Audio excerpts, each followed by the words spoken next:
ცრუ დაუსაბუთებელი და ცილის მწამებლური საქართველოს ხელისუფლების მხრიდან კამიტის თითქოს და გამოყენების შესახებ ბრალდებას ქართული ოცნება კონკრეტული საჩივრით პასუხობს და BBC-სგან ბოდიშის მოხდას შესაბამისი პლატფორმებიდან ფილმისა და მასთან დაკავშირებული მასალების აღებას ითხოვს. საჩივრის დასაბუთებაზე დღეს პარლამენტის თავმჯდომარე ვილაპარაკა. ნინო არღულიანი გვერდება პირდაპირ ეთერში.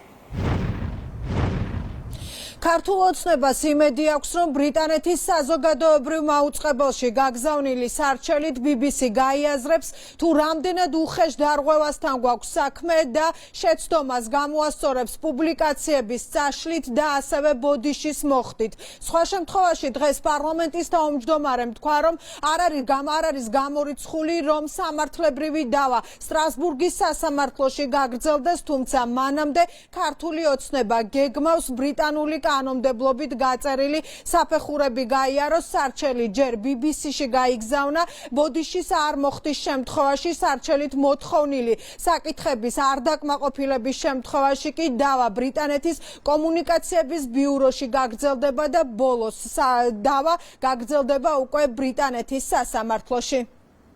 პარტია ქართული ოცნება დემოკრატიული საქართველოს სახელით გუშინ ოფიციალური საჩივრით მივმართეთ BBC-ს. ბრიტანეთის საზოგადოებრივ მაუწყებელს ეგრეთ წოდებულ კამიტზე მომზადებული ფილმი შესაძლოა წლობით ნაშენები რეპუტაციის ფასად დაუჯდეს. BBC თავის მართლების რეჟიმზე გადადის, რადგან აკრძალული ქიმიური იარაღის გამოყენებაზე ბრალდებებს მმართველი გუნდი სამართლებრივი რეაგირების გარეშე არტოვებს. ცრუ დაუსაბუთებელი და ცილის მწამებლური ფილმის უკან პარლამენტის თავმჯდომარე პოლიტიკურ კამპანიას ხედავს და ამბობს, რომ ყალბის შინაარსით ბრიტანულმა მაუწყებელმა კვება არა მხოლოდ ქართველი, არამედ უცხოელი პოლიტიკური აქტორები. ეს სამკუთხედი კი ხელისუფლებაზე თავდასხმისთვის შეიკრა. შალვა პაპუაშვილმა განცხადება საჩივრის დასაბუთების განხილვით დაიწყო. BBC მის პუბლიკაციაში ფაქტად წარმოადგინა მტკიცება, თითქოს საქართველოს სამართალდამცავმა ორგანოებმა საპროტესტო აქციების დროს გამოიყენეს ქიმიური ნივთიერება კამიტი. ეს მტკიცება არ ეფუძნება არც ერთ გადამოწმებულ, დამოუკიდებელ ან სანდო წყაროს. პირიქით, ჩატარებული გამოძიების შედეგად დადასტურდა, რომ აღნიშნული ნივთიერება შინაგანსაკუთრების სამინისტროს არა თუ არასდროს გამოუყენებია, ის მას მფლობელობაშიც არასდროს ჰქონია. BBC თავის პუბლიკაციებში ასევე მცდარად წარმოაჩენს ფაქტებს ისე, თითქოს შეკრების მონაწილეები სამართალდამცავი ორგანოების მიმართ ძალადობრივ ქმედებებს არ ახორციელებდნენ და მიუხედავად ამისა, სამართალდამცავმა ორგანოებმა მაინც დაშალეს შეკრებები. გარდა ამისა, BBC ცრუდ და სანდო მტკიცებულების გარეშე ამტკიცებს, თითქოს ქართული ოცნების საპატიო თავმჯდომარე ბიძინა ივანიშვილი მონაწილეობდა 2024 წლის ნოემბერ-დეკემბერში გამართული ძალადობრივი შეკრებების დაშლასთან დაკავშირებულ გადაწყვეტილებების მიღების პროცესში. ფილმი, რომლითაც ბრიტანული მაუწყებელი საქართველოს ხელისუფლებას დემონსტრანტების წინააღმდეგ პირველი მსოფლიო ომის დროს აკრძალული ქიმიური იარაღის კამიტის გამოყენებას აბრალებდა, მმართველი პარტიისთვის ერთდროულად აჩვენებს იმას, რომ ხელისუფლების რეპუტაციის შესალახად BBC მედია პრინციპების ნგრევაზე წავიდა. მიუკერძოებლობა, სამართლიანობა, ფაქტებზე დაფუძნებული და ზუსტი ინფორმაციის გავრცელება, ვარაუდების ფაქტები წარმოჩენა და მეორე მხარის პოზიციის იგნორირება.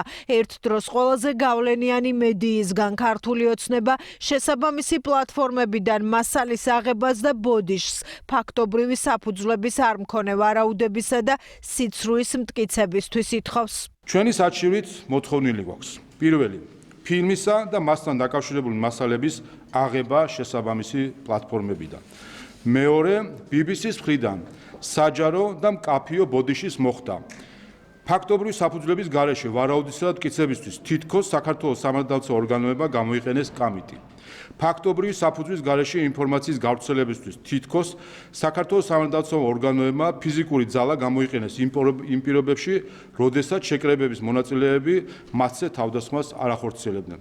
ფაქტობრივი საფუძვლის გარეშე გაკეთებული მტკიცებისთვის თითქოს ქართული ოცნების ინტერესები რუსეთის ინტერესებთან თანხვედრაშია. ფაქტობრივი საფუძვლის გარეშე ინფორმაციის გავრცელებისთვის თითქოს ქართული ოცნების საპატიო თავმჯდომარე მონაწილეობდა ძალადობრივი შეკრებების დაშლის შესახებ გადაწყვეტილებებში. ევროკავშირის ელჩს უყავს ხოლმე თქმა, ის რომ მას როცა ეკითხებიან რომ სპილო ხარ თუ არა, ამაზე პასუხი უჭირს, იმიტომ რომ ამ მტკიცეს რომ სპილო არ არის. ამიტომ ეს არის მთავარი არსი, მე მგონი, მტკიცების თვითისა, რომ ამტკიცო ის რაც არის და ამტკიცო ის რაც არ არის. ჩვენ შეზღუდული ვართ ის რომ დაწესებული არის ბრიტანეთის კანონმდებლობით, რომ არის ეტაპები, რომელიც უნდა გავიაროთ, მაგალითად პირდაპირ ვერ მიმართავთ სასამართლოს, საჭიროა მიმართოთ ჯერ შიდა რეგულაციას, მარეგულირებელს, მაგრამ კიდე ერთხელ ამ საძაგელი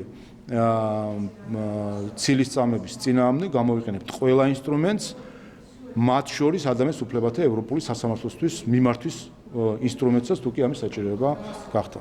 ქართული ოცნების სარჩელის შემდეგ დუმს ის საზოგადოება, რომელმაც საქართველოს ინტერესების ნაცვლად კამიტის მხარეს დგომა არჩია. არადა ოპოზიცია, მათი არასამთავრობოები და ოპოზიციური მედია ბევრს ცდილობდნენ, რომ ჯერ საზოგადოება აკრძალული ნივთიერების გამოყენებაში დაერწმუნებინათ, შემდეგ კი იმაში, რომ ოცნება BBC-სთან დავას ვერ გაბედავდა. BBC-ს უნდა უჩივლოთო და სულ შეუჩივლეთ. პერსპექტივა ამ ჩივილს ექნება, რა ვიცი, ნულთან ახლოს თუ არა ნული. ამიტომ ეს უფრო რაღაც კუნთებით თამაშს გავს. გაისმა, რომ BBC-სო უნდა უჩივლოთო. სასამართლოში ჩივილი იქ უკვე ნიშნავს ვალდებულებას და დავალდებულებას გარკვეული მტკიცებულებების წარმოდგენის. როგორც ერთი მხარისათვის, ისე მეორე მხარისათვის. რა თქმა უნდა, არც კი გაუგრძელებიათ ეს ისტორია. ანუ არც კი უთქვათ, რატომ აღარ უჩივიან. ქართული ოცნება, რასაც ამბობს, ის ყოველთვის ასრულებს. ქართული ოცნება ქვეყნის ინტერესების დაცვას ყველა დონეზე აპირებს. მმართველი პარტია ტყუილის და პოლიტიკურად ანგაჟირებული ინფორმაციის გავრცელებისთვის BBC-სგან ბოდიშს ელოდება. ჩვენი მოლოდინია, რომ BBC გაიაზრებს თუ რა სტანდარტები აქვს დარღვეული, რა ტყუილები არის გავრცელებული და შემდეგ როგორ იქნა ეს ეგრეთ წოდებული მტკიცებულებები და სიცრუე გამოყენებული პოლიტიკური თავდასხმებისათვის, როგორც ქვეყნის გარეთ, ასევე ჩვენს ქვეყანაში და შემდეგ აიღებს აღნიშნულ ინფორმაციას, აღნიშნულ მასალებს, მოიხდის ბოდიშს. ბრიტანული კანონმდებლობის შესაბამისად ქართულმა ოცნებამ სარჩელით ჯერ თავად BBC-ს მიმართა. თუ დარღვევა არ გამოსწორდება, დავა ჯერ ბრიტანეთის კომუნიკაციების ბიუროში, შემდეგ კი ბრიტანეთის სასამართლოში გაგრძელდება. მანამდე კი საქმე სახელმწიფო უსაფრთხოების სამსახურმა შეისწავლა და დაადგინა, რომ მომწამლელი ნივთიერება კამიტი შინაგან საქმეთა სამინისტროს არათუ არ გამოუყენებია აქციების დასაშლელად, არამედ ეს ნივთიერება საქართველოს არასოდეს შეუძენია.